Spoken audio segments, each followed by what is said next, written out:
नमस्कार दोस्तों, स्वागत है आपका आज के मुख्य समाचारों की वीडियो में। जी हां दोस्तों, यहां पर आपको देखने को मिलेगी सुबह से लेकर शाम तक की सारी के सारी बड़ी खबरें, मुख्य समाचार, ब्रेकिंग न्यूज अपडेट के रूप में। तो दोस्तों, आपसे रिक्वेस्ट है इस वीडियो को ज़्यादा से ज़्यादा लाइक और शेयर करें।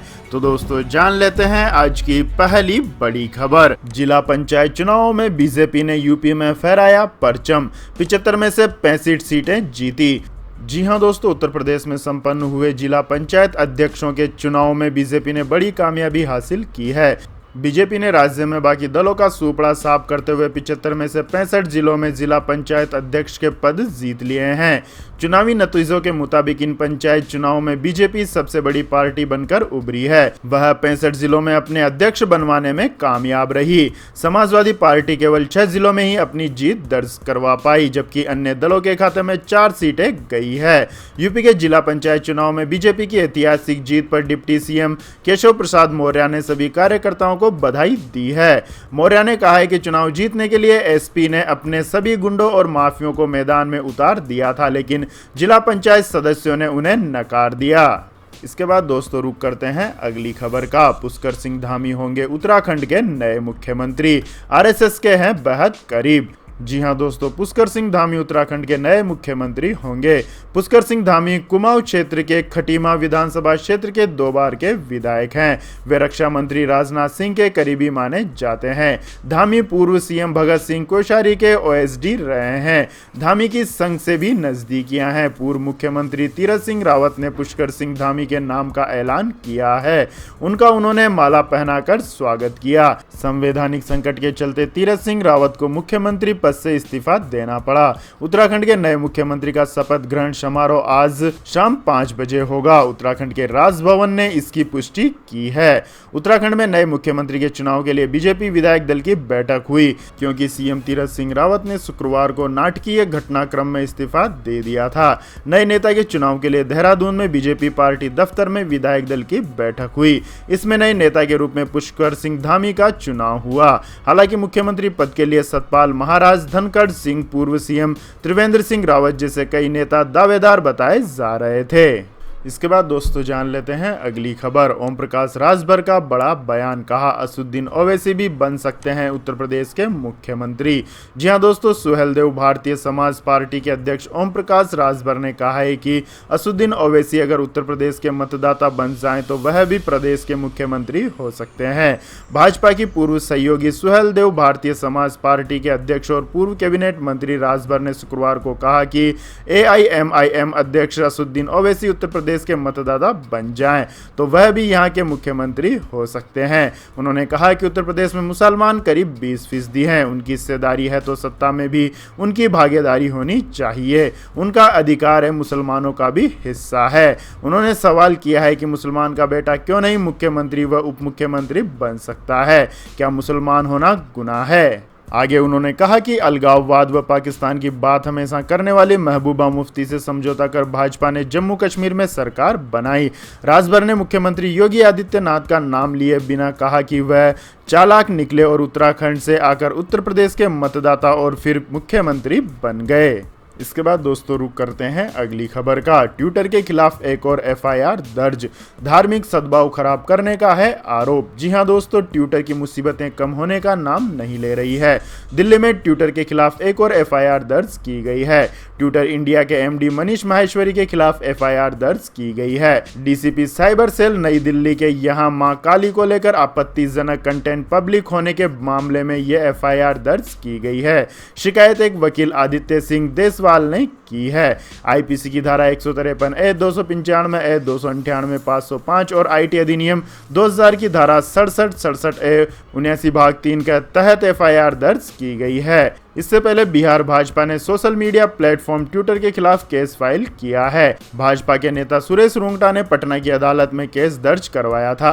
भाजपा नेता ने देश के नक्शे के साथ छेड़छाड़ किए जाने को लेकर ट्विटर पर यह केस किया है। आपको बता दें दोस्तों, भारत सरकार ने ट्विटर को कई बार चेतावनी दी है। सरकार की चेतावनी के बावजूद ट्विटर का भारत विरोधी रवैया बरकरार है। ट्विटर लगातार नए आईटी नियमों की अनदेखी कर रहा है। यही वजह है कि ट्विटर पर भारत में लगातार सख्ती की जा रही है। इसके बाद दोस्तों जान लेते हैं अगली खबर। रेलवे ने बनाया रिकॉर्ड, जून में 112.65 मिलियन टन माल की हुई ढुलाई। जी हां दोस्तों, कोरोना काल में चुनौतियों के बावजूद भारतीय रेलवे ने एक नया रिकॉर्ड बनाया है। रेलवे ने पिछले 10 महीनों में अब तक की सबसे अधिक माल ढुलाई का रिकॉर्ड बनाया है। रेलवे ने जून 2021 में 112.65 मिलियन टन माल की ढुलाई की, जो जून 2019 की तुलना में 11.19% ज्यादा है। जून 2020 की तुलना में जून 2021 में ढुलाई 20.37% अधिक है। रेलवे की ओर से जारी बयान में कहा गया है कि कोरोना चुनौतियों के बावजूद भारतीय रेलवे ने जून 2021 में आय और माल ढुलाई में तेजी को बरकरार रखा है। जून 2021 के दौरान ढुलाई की महत्वपूर्ण वस्तुओं में 50.03 मिलियन टन कोयला, 14.53 मिलियन टन लोहा अयस्क, 5.53 मिलियन टन कच्चा लोहा और तैयार स्टील, 5.53 मिलियन टन खाद्यान्न, 4.71 मिलियन टन उर्वरक और 3.66 मिलियन टन खनिज तेल शामिल है। इसके बाद दोस्तों जान लेते हैं अगली खबर। चीन ने फिर चली चाल, लद्दाख सीमा पर तैनात किए 50,000 सैनिक। जी हां दोस्तों, पूर्वी लद्दाख में वास्तविक नियंत्रण रेखा को लेकर जारी विवाद को सुलझाने के लिए भारत और चीन के बीच कई स्तरों पर बातचीत जारी है, लेकिन दूसरी ओर खबर है कि बीजिंग ने सीमा पर सैनिकों की संख्या में काफी इजाफा किया है। चीन की इस कार्रवाई की गंभीरता को देखते हुए भारत ने भी 50,000 जवानों को बॉर्डर पर तैनात कर दिया है। LAC पर भारत और चीन दोनों तरफ से सैनिकों की इतनी बड़ी तैनाती को बड़े सैन्य संकट के तौर पर देखा जा रहा है। वॉल स्ट्रीट जर्नल में प्रकाशित एक रिपोर्ट के मुताबिक पिछले साल गलवान में हुई हिंसक झड़प के बाद चीन ने वहां पर जितने सैनिकों की तैनाती की थी, इस बार उसके मुकाबले सीमा पर 15,000 ज्यादा सैनिकों को भेजा गया है। खबर में खुफिया और सैन्य अधिकारियों के हवाले से यह बताया गया है कि पिछले कुछ महीनों में चीन की पीपुल्स लिबरेशन आर्मी ने भारत से जारी वार्ता के बीच पूर्वी लद्दाख में तनाव वाले इलाके के आसपास सैनिकों की तादाद को बढ़ाकर 50,000 से ज्यादा कर दिया है, जो निश्चित ही भारत के लिए चिंता का विषय है। साथ ही सीमा विवाद को सुलझाने को लेकर चीन के मंसूबों पर भी सैनिकों की यह तैनाती सवाल खड़े करती है। इसके बाद दोस्तों जानते हैं अगली बड़ी खबर। कोरोना वायरस से जान गंवाने वालों के परिजनों की आर्थिक मदद करेगी दिल्ली सरकार। जी हां दोस्तों, दिल्ली में कोरोना से जान गंवाने वाले लोगों के परिवारों को मुख्यमंत्री कोविड-19 परिवार आर्थिक सहायता योजना के जरिए आर्थिक मदद देने का फैसला दिल्ली कैबिनेट ने किया है। इसी के तहत योजना का लागू करने के लिए दिल्ली सरकार के रेवेन्यू डिपार्टमेंट ने भी SDM के अधीन 100 अफसरों की एक टीम गठित करने का निर्देश दिया है। यह टीम मुख्यमंत्री कोविड-19 परिवार आर्थिक सहायता योजना के लाभार्थियों के दिए गए पते पर जाकर जानकारी को वेरीफाई करने और एप्लीकेशन सबमिट कराने में सहायता करेगी। वहीं इस टीम के मुख्य 3 काम होंगे। पहला, एप्लीकेशन फॉर्म में दी गई डिटेल्स की जांच करना। दूसरा, वास्तविक मामलों में डेथ सर्टिफिकेट और हॉस्पिटल रिपोर्ट जैसे डॉक्यूमेंट्स अगर नहीं है तो उनको तैयार करने की सलाह देना। और तीसरी, 25 साल से कम उम्र के बच्चों की जानकारी इकट्ठा करना ताकि उन्हें दी जाने वाली आर्थिक सहायता की राशि तय की जा सके। इसके बाद दोस्तों जान लेते हैं आज के मौसम अपडेट्स। लेकिन दोस्तों, मौसम अपडेट्स जानने से पहले आप लोगों से गुजारिश है कि इस वीडियो में दिखाई गई खबरें अगर आपको पसंद आई हो तो इस वीडियो को लाइक करें, शेयर करें और हमारे चैनल को सब्सक्राइब करें। तो दोस्तों जानते हैं आज के मौसम अपडेट्स। तो दोस्तों, अगले 24 घंटों के दौरान उत्तरी बिहार, पश्चिम बंगाल, सिक्किम, असम, मेघालय और तटीय उड़ीसा के कुछ हिस्सों में हल्की से मध्यम बारिश के साथ कुछ स्थानों पर भारी बारिश भी होने की संभावना है। वहीं छत्तीसगढ़, पूर्वी मध्य प्रदेश, पूर्वी उत्तर प्रदेश के कुछ हिस्सों, अंडमान और निकोबार द्वीप समूह, रायलसीमा और उत्तरी तमिलनाडु में हल्की से मध्यम बारिश के साथ साथ 1-2 स्थानों पर तेज बारिश भी हो सकती है।